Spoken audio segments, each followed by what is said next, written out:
அந்த ஒரு நாள் ஆனந்த திருநாள் இன்று நினைத்தால் என்ன சுகமோ. பாதி விழிகள் மூடி கிடந்தேன், பாதி விழிகள் மூடி கிடந்தேன் பாவை மேனியிலே.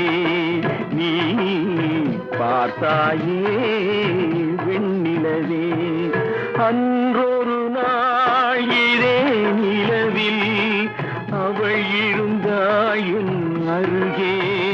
நான் அடைக்கலம் கொண்டேன் அவள் அழகை நீ அறிவாயே வெண்ணிலவே.